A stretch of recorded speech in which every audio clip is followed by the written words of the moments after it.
Hey everyone, welcome back to Go Local Live.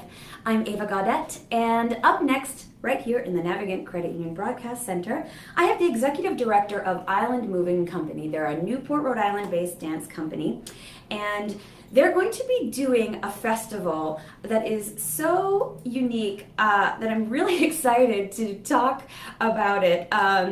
Let's welcome Dominique Alfandre. Dominique, come on out. Hi.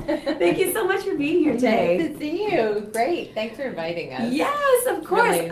Really exciting to be here. Yeah, it's nice to have this opportunity to promote the festival because as I learned more about it, I just realized I had never seen anything like this before.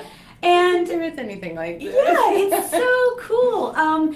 So let's talk a little first about what the festival is actually about. This is the 7th festival that you've put on. It's called Open for Dancing. And kind of explain what it is. I have to do that a lot. Yeah, I'm sure you do. People are like, huh? Well, it was invented in 2002 as part of our 20th anniversary season. And we wanted to celebrate 3 things about the ballet company. We're a contemporary ballet company. We're based in Newport, Rhode Island. We wanted to celebrate the fact that we love collaborating. We love working with musicians and poets and visual artists and all kinds of artists. And we also love being connected to the community. And we love Newport. Newport's very lovable. It's a beautiful place. So a committee actually invented this festival. And I was sort of handed this idea. And when I looked at it, I thought, this is a crazy idea, but it's turned out 7 times through. Brilliant, absolutely brilliant. So we bring in 3 choreographers. They can come from anywhere. This year they're coming from California, Seattle, and New York.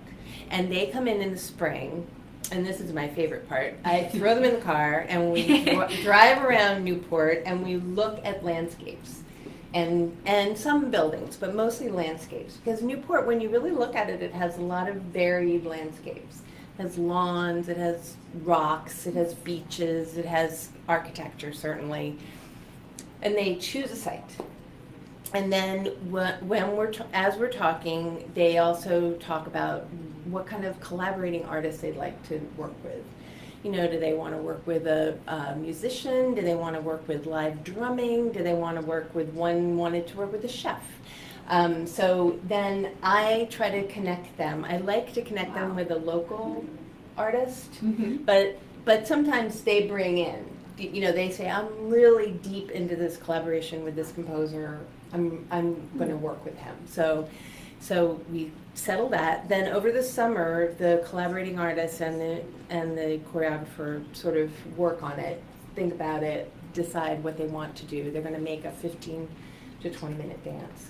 And also over the summer, the choreographer tells me who they would want to work with. Do they want to work with a great big group of people? Do they want to work with only 5 people? Do they, you know, what would they like?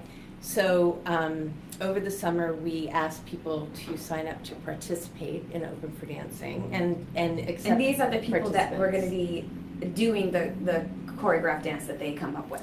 So what they're signing up for is 3 days of rehearsal, which is only really 3 afternoons of rehearsal, and then 2 days of performance. They perform 3 times Saturday and 3 times Sunday. So what they're part of is the creation of a dance, and people have had their lives changed by this experience. So it's just wonderful to be that close into the creative process and be able to live it and see how it all comes together. And each one has been different the way it's happened. So yeah, it seems very almost improvisational, and sort of everything is happening right at the time, you know, and it is always amazing to be a part of something like that. You're actually watching this creative process happening.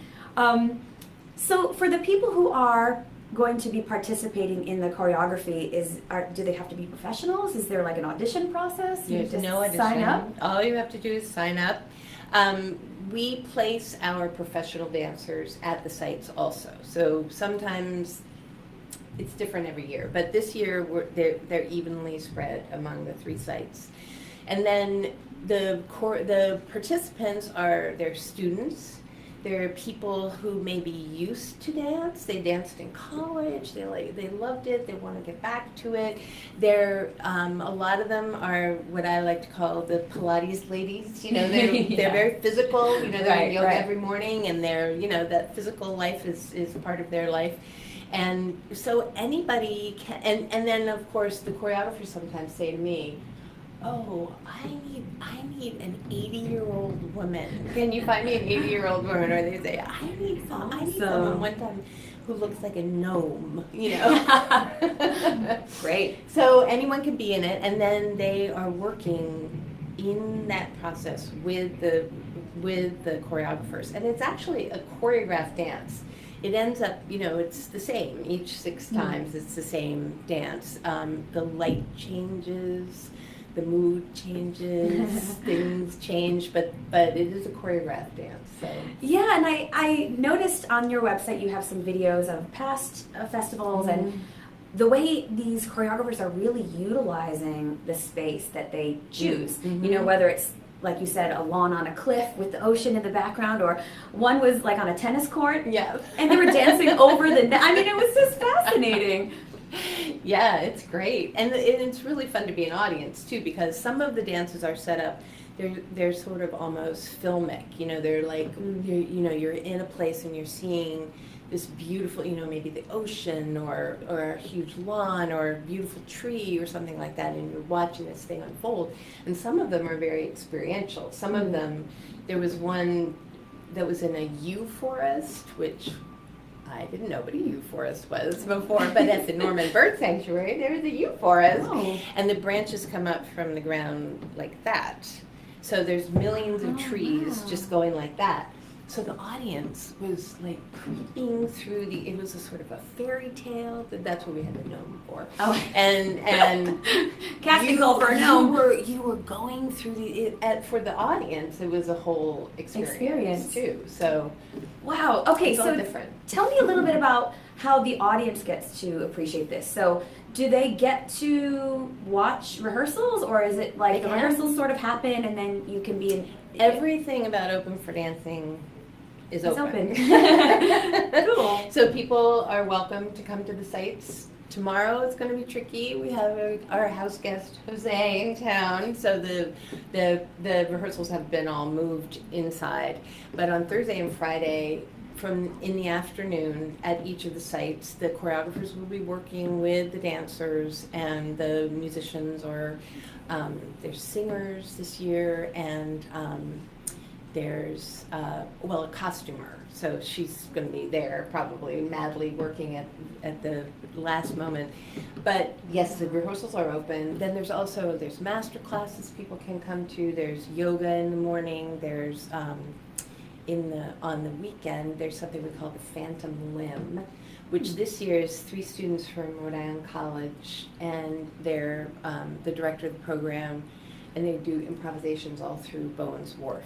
So, there's all these tourists, and everybody's rushing around, and then these dancers come through, and you never know what will happen. Oh, that is so cool. I really think it's such a unique idea. Well, Newport's a unique place, People come there, the choreographers come, and they're just astonished at what they can find there. Yeah, absolutely. And actually, that brings me to the next thing I wanted to talk about, which is your annual Nutcracker that Island Moving Company does. It has a little twist, and this is the 16th year. It's at Rose Cliff, and it is also a sort of way that you utilize the unique attributes of Newport, and it's an interactive, immersive experience. So tell us about your Nutcracker. Our Nutcracker is site-specific, they call it. That's when you make a dance for a specific place. That's a site-specific dance. And so the Nutcracker is at Rose Cliff. And the idea of it is that the first act of the Nutcracker is all at a Christmas party, and then after the Christmas party. So the idea is that you go into Rosecliff and you feel like you're at the Christmas party. Right. And you get to, and the dancers are just right there. And so you move through the house with all the action.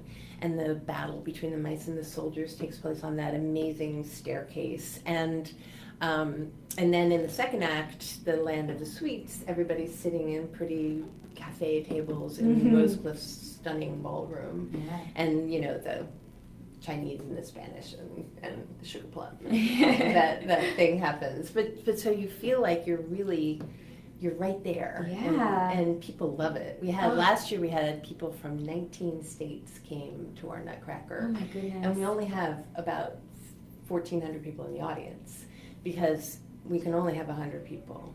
Yeah. Go through Rosecliff like that. Yeah, as otherwise it logistically gets too difficult to make it happen. Yeah.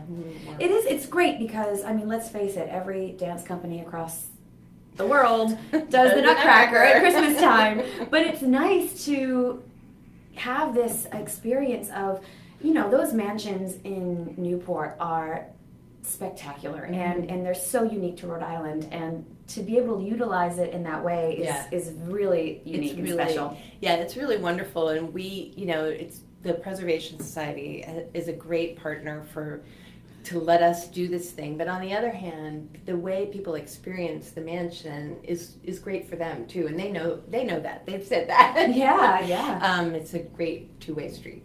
Absolutely. Talk to me briefly about how you got to be the executive director of Island Moving Company. I know that you played a big role in the arts community here in Rhode Island, specifically getting arts organizations to Newport.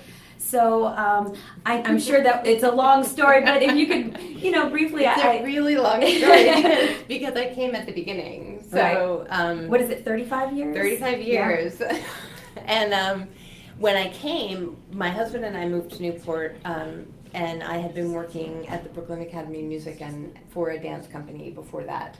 And so when we moved there, we moved there for his work. I mean, how many women have that experience? And there was nothing for me to do. I was a guide at the Breakers for a little while.